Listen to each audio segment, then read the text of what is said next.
花果山的晚霞比仙境还美。Di awal film, kita diceritakan bahwa kerajaan langit memiliki astrolab takdir atau kita sebut saja roda takdir. Benda ini adalah penentu nasib bagi semua makhluk hidup di bumi. Dan pada suatu hari, Dewi Hua akan menambal langit dengan potongan batu dari tubuh raksasa. Namun raksasa tidak mau menerima takdirnya. Dan siapapun yang menentang kepada kerajaan langit, maka mereka akan dianggap sebagai iblis. 女娲补天时，孕育出一巨人，就是魔王。 Alhasil, Dewi Hua menghancurkan raksasa tersebut. Lalu potongan tubuhnya jatuh ke bumi dan menjadi gunung Huaguo. Selain itu, kepingan batunya berubah menjadi siluman kera. Tapi suatu ketika, roda takdir menemukan gunung Huaguo dan Dewi Hua memutuskan untuk menghancurkannya. Dan siluman kera pun berjanji akan membalas dendam kepada langit. 300 tahun kemudian, para dewa mengadakan Akademi Langit. Akademi ini bertujuan untuk memilih orang-orang yang tepat untuk menjadi makhluk abadi. Kemudian, kita diperkenalkan dengan Dewi Aji, yang merupakan anak dari Dewi Hua. Dia terlihat sedang mager alias malas gerak. Padahal, upacara Akademi Langit akan segera dimulai. Di sisi lain, Aji melihat sosok siluman kera yang berwujud manusia. Dia adalah Sun Wukong, atau orang Depok biasa memanggilnya dengan Sun Gokong. Wukong kemudian menyelinap ke dalam kerajaan langit dan mencuri beberapa makanan seperti buah persik, ketuk, dan mendoan. Gerak-geriknya itu pun membuat Aji curiga. Di sisi lain, kita diperlihatkan dengan sosok Pangeran Juling atau yang biasa dipanggil dengan Samidi. Lah, ada juga di sini dia. Dia adalah salah satu petinggi militer di kerajaan langit, namun kelakuannya sangat arogan dan petakilan. Di aula upacara, Samidi melihat seorang pelayan sedang membawa buah jambu klutuk. Dia pun menyuruh anak buahnya untuk memanggil si pelayan. Dan karena pelayan itu tidak mau, akhirnya Samidi pun memaksanya. Samidi yang kesal pun langsung memukul pelayan tersebut. Dan saat dia akan memukul si pelayan dengan tongkat, tiba-tiba orang yang menangkal tongkat Samidi itu adalah Juan Lian, salah satu peserta akademi. Hal itu pun membuat Samidi murka, dan tanpa banyak bicara, dia langsung menyerang Juan Lian. Namun tiba-tiba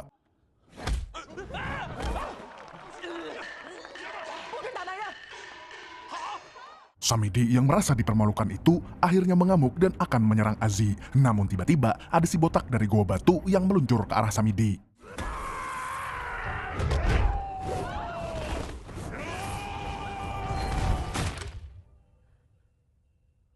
Sayangnya, dia malah nyungsep. Dan di tengah keributan itu muncullah Sun Wukong. Dia langsung menyerang Samidi dengan jurus monyet kepanasan.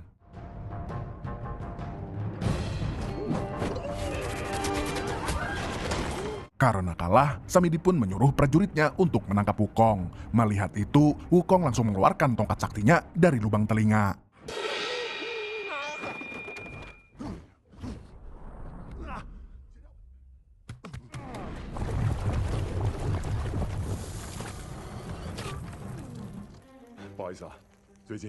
Para prajurit pun langsung menyerangnya.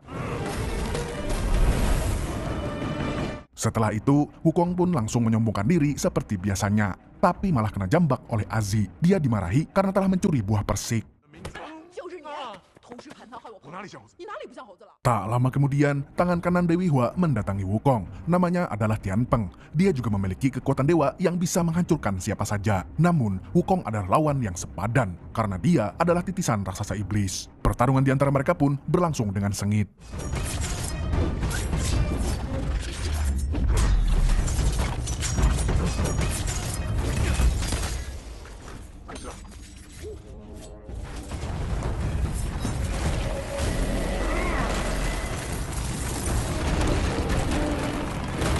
Namun ketika Wukong akan menyabet Tianpeng dengan tongkat raksasa, tiba-tiba Aji muncul untuk menghentikannya. Dan yang mengejutkan adalah Aji berhasil menahan tongkat raksasa itu hanya dengan telunjuknya. Tapi ternyata hal itu juga berkat bantuan dari Erlang, pengawal setia Aji. Dan Erlang pun membuat Wukong cukup repot. Dia bahkan berhasil membuat manusia kera itu terpental dengan satu pukulan.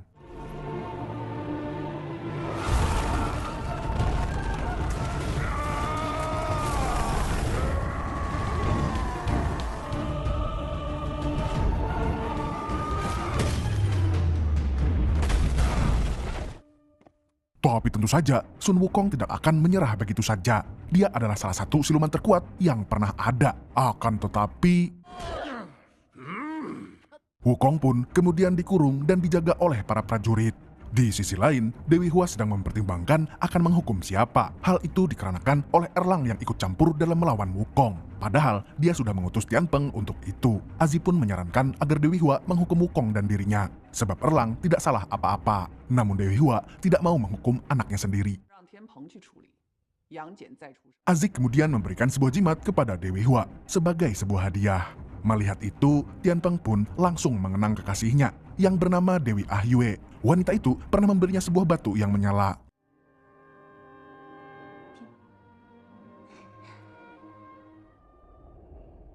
Di sisi lain, Erlang sudah dikurung bersama Wukong. Namun dia tampak tidak keberatan dengan hukuman tersebut. Lagi pula, dia memang melakukan kesalahan. Tak lama kemudian, Dewi Hua datang untuk membebaskan Erlang. Wukong pun protes kepada Dewi Hua karena dia hanya membebaskan Erlang. Tapi kemudian, Wukong terlihat senang ketika Dewi Hua memberinya mahkota emas. Yang dia tidak tahu, mahkota itu ternyata bukanlah hadiah, melainkan alat untuk mengendalikannya. Dan setiap kali Dewi Hua membacakan mantra, maka Wukong akan kesakitan.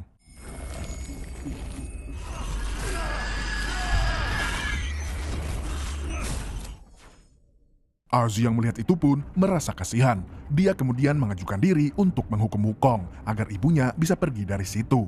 Dewi Hua pun memberinya tongkat emas untuk memberi ganjaran kepada siluman kura tersebut.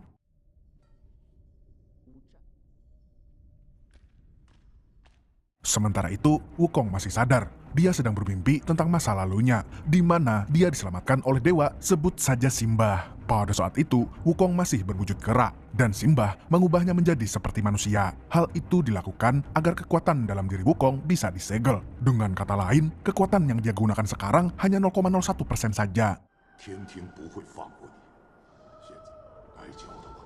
Di sisi lain, Erlang sedang berada di dalam roda takdir. Hal itu dilakukan atas perintah Dewi Hua, karena dia ingin membuka kekuatan mata ketiga milik Erlang. Namun Erlang harus melupakan Azi agar bisa mendapatkannya.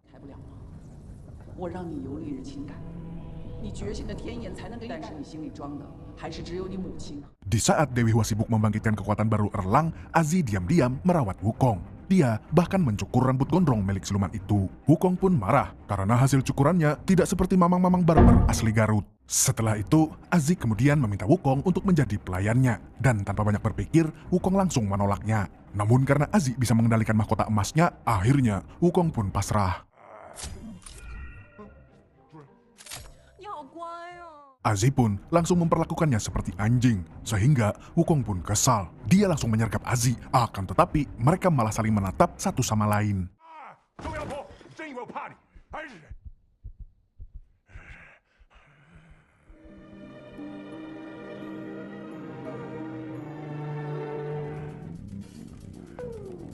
Setelah itu, Azi pun terlihat salting di depan Wukong. Bau-bau cinta monyet nih. Ya kan emang monyet itu om.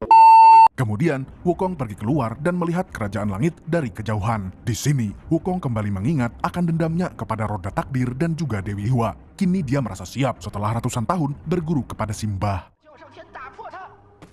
Keesokan harinya, Wukong dan yang lainnya mengikuti tur kerajaan langit. Di sini, sang pemandu menjelaskan tentang tempat-tempat yang berada di istana tersebut. Mereka kemudian masuk ke ruangan roda takdir. Sebelumnya, Wukong sempat mencuri kunci ruangan itu dan menyelipkannya ke tas milik Juan Lian. Di dalam ruangan, Dewi Hua langsung menjelaskannya sendiri tentang roda takdir. Dia juga menceritakan tentang penghancuran Gunung Huaguo. Hal tersebut pun memancing amarah siluman pada diri Wukong. Namun sebelum siluman itu keluar, Azi langsung menyanggah perkataan ibunya.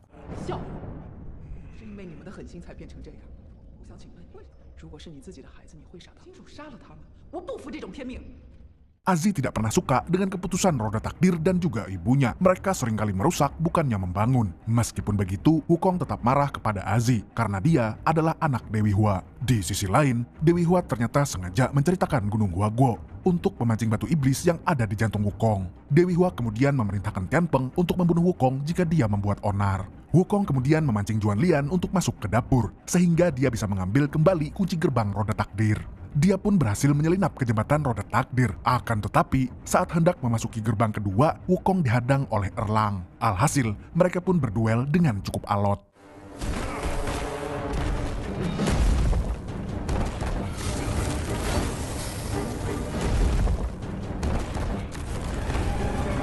Tak lama kemudian, Tian Peng datang untuk membantu Erlang. Dia ingin melaksanakan tugas dari Dewi Hua tanpa membuang waktu.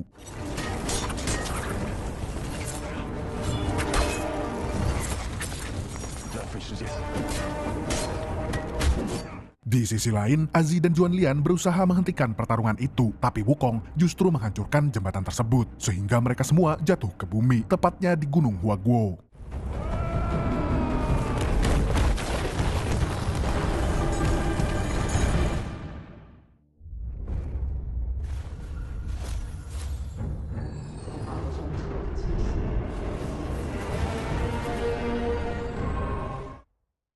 Erlang dan Tian Peng pun kembali menyerang Wukong. Mereka tidak akan membiarkan batu iblis yang ada di dalam jantung Wukong kembali bangkit. Namun anehnya, kekuatan mereka tidak berfungsi di gunung itu, sehingga mereka harus bertarung seperti mas-mas biasa. Di saat yang lain sedang gelut, Azi dan Juan Lian melihat warga desa yang sedang berkumpul. Azi pun langsung keluar menemui para warga, karena mereka terlihat akan menyerang tempat itu. Usut punya usut, para warga menganggap Azi dan yang lainnya sangat berbahaya. Sebab menurut kepercayaan masyarakat setempat, segala sesuatu yang turun dari langit adalah iblis. Tak lama kemudian, siluman awan datang bersama geledeknya. Konon kabarnya, desa ini telah lama dikutuk dan diganggu oleh siluman itu. Sehingga para warga pun ketakutan saat dia muncul.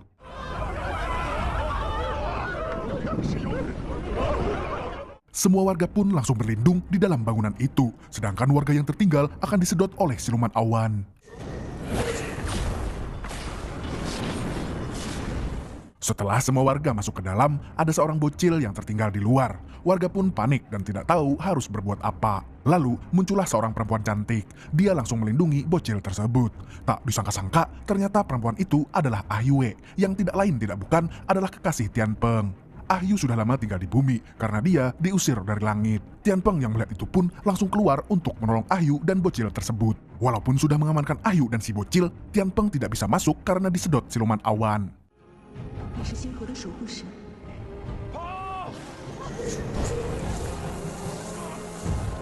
Namun untungnya, Wukong dan Erlang langsung menarik tangannya.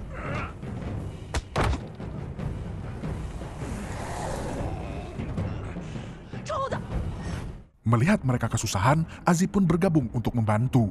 Dia kemudian menembakkan panah es milik Juan Lian ke arah awan.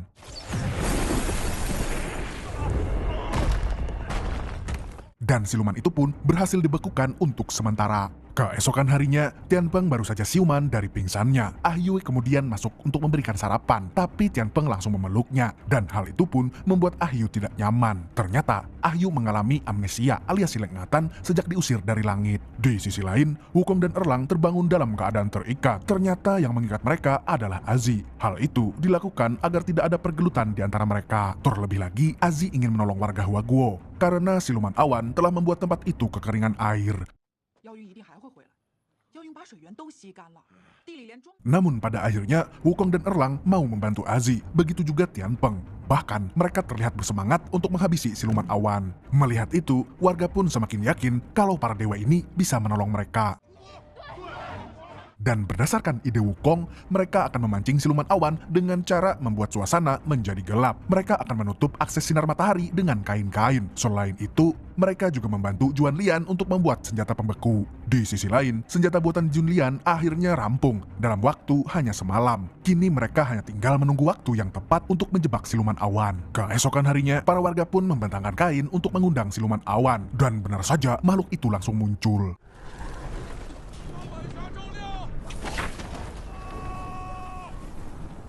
Sun Wukong pun langsung beraksi.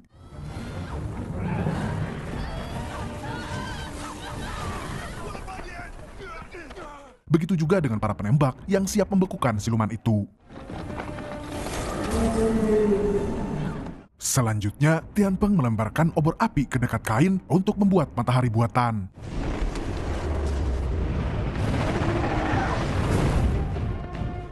Dan bersamaan dengan itu, Wukong mempersiapkan meriam es. Dan kemudian, saat siluman awan mangap, Wukong langsung menembaknya. Makhluk itu pun membeku dan jatuh ke perangkap. Setelah itu, hujan deras turun mengguyur Gunung Huaguo, dan warga sangat senang bisa menikmati air lagi. Meski begitu, Tianpeng masih sedikit kecewa karena Ahyu tidak mengingatnya, padahal mereka masih memiliki batu menyala itu. Namun pada akhirnya, Tianpeng pasrah menerima kenyataan. Lagi pula, Ahyu juga tampak menyukainya. Tianpeng pun kemudian memasangkan kalung batu menyala ke leher perempuan itu. Lalu, saat para warga sedang bersantui di malam hari, tiba-tiba Juan Lian melihat salju turun. Dan tak lama setelah itu, ada prajurit langit yang turun. Namun ini bukan pertanda baik. Maka dari itu, Juan Lian pun mencoba membujuk prajurit itu. Akan tetapi, dia justru dibuat nyungsep. Kemudian, salju-salju yang turun itu berubah menjadi es yang runcing. Lalu prajurit itu pun menggunakan salju itu sebagai senjata untuk menyerang Juan Lian.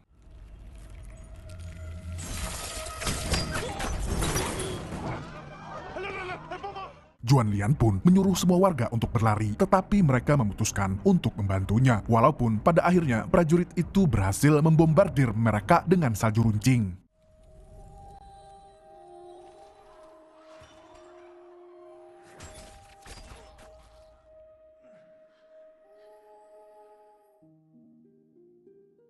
Wukong, Azi, dan Erlang pun langsung datang, tetapi para warga sudah pada tewas. Begitu juga Ah Wei yang mulai kehabisan darah. Tak lama kemudian, prajurit itu datang lagi membawa bala tentaranya. Mereka diutus oleh Dewi Hua untuk membunuh Wukong. Dan tanpa basa-basi lagi, Wukong pun langsung melawan para prajurit tersebut. Akan tetapi...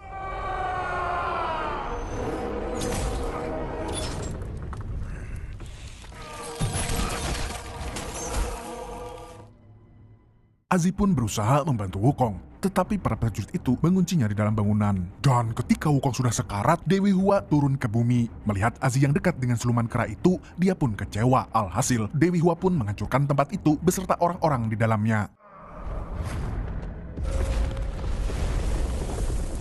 Sin pun berpindah ke kerajaan langit, di mana Azi sedang dihukum. Tak lama kemudian, Erlang mendatanginya. Dia terlihat baik-baik saja, karena selama ini Erlang berpihak kepada Dewi Hua. Di penjara itu, Erlang memberitahu Azi kalau Wukong juga sedang dihukum. Akan tetapi, Wukong memilih merasakan rasa sakit daripada harus mati. Hal itu dikarenakan oleh perasaan Wukong kepada Azi. Erlang pun menyuruhnya untuk membenci Wukong, agar siluman itu bisa mati tanpa rasa sakit. Setelah mendengar penjelasan Erlang, Azi langsung pergi menemui Wukong. Dewi itu kemudian berpura-pura membencinya, agar Wukong bisa mati. Dan benar saja, tubuhnya perlahan berubah menjadi abu dan...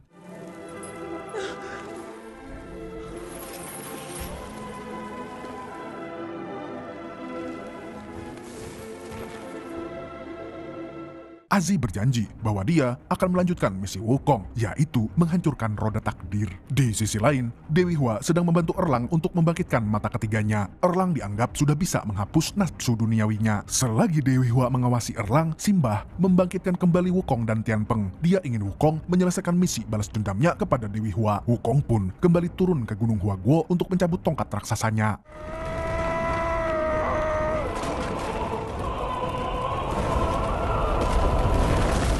Kemudian, Wukong berubah menjadi siluman kera sepenuhnya. Kini dia siap menghancurkan roda takdir berserta Dewi Hua dan antek-anteknya.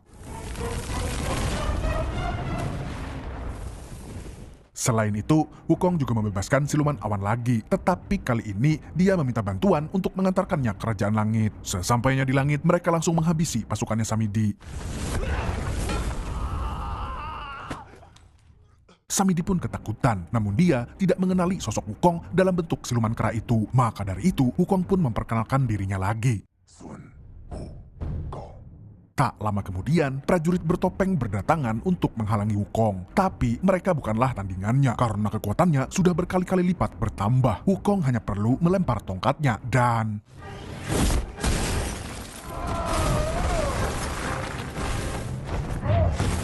Wukong menghabisi para prajurit itu sambil mengenang warga desa yang tewas dan juga kejahatan Dewi Hua.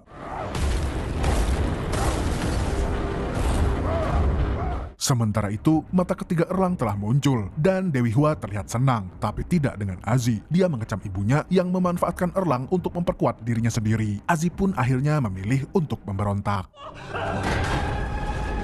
Di sisi lain, Tianpeng yang sudah bangkit pun kembali ke kerajaan langit. Dia juga ingin membantu Wukong dan membalaskan dendam Ahyu. Sin kemudian berpindah ke tempat Dewi Hua, di mana Azi sedang dicekik karena berusaha menghancurkan roda takdir. Dewi Hua yang sudah kehilangan perasaan pun memukul Azi hingga terpental. Tapi untungnya Wukong datang tepat waktu dan berhasil menangkap Azi. Setelah itu Tianpeng masuk untuk berduel dengan Dewi Hua. Sementara itu, Wukong harus kehilangan Azi. Tubuhnya sudah terlalu lemah, sehingga jantungnya pun berhenti. Wukong terlihat sedih sekaligus marah karena hal itu. Kemudian, Azi berubah menjadi cahaya. Tidak hanya Azi, Tianpeng juga harus tewas untuk kedua kalinya, karena Dewi Hua terlalu kuat untuk dia lawan. 是我最幸福的时候。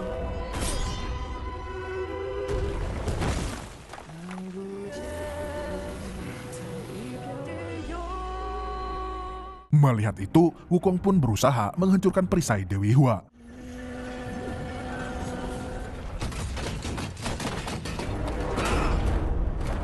Dan setelah berhasil membongkar perisainya, Wukong langsung dihujani tembakan pisau oleh Dewi Hua. Di saat sedang bertarung dengan Dewi Hua, tiba-tiba Wukong diserang oleh Erlang. Dewi Hua mengatakan kalau Erlang telah menjadi abadi dan tidak akan terkalahkan. Namun Wukong tidak peduli dengan itu. Dia tetap percaya diri bisa mengalahkannya. Tapi kekuatan Erlang berhasil membuatnya kewalahan.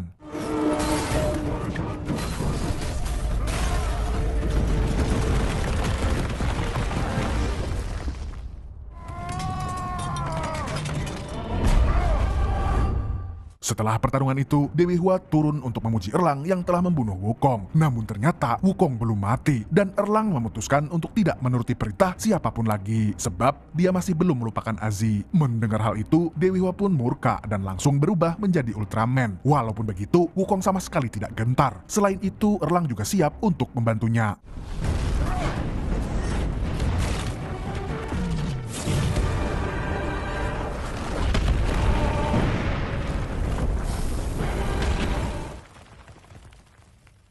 Dan mereka akhirnya berhasil menaklukkan Ultraman beserta Dewi Hua dan roda takdir di dalamnya. Wukong dan Erlang kemudian berpisah. Akan tetapi Erlang berjanji akan menghancurkannya karena bagaimanapun Wukong tetaplah iblis. Sok kuat lu Erlang. Bapak lu nonton tulang. Film pun tamat dengan ending yang sangat epik.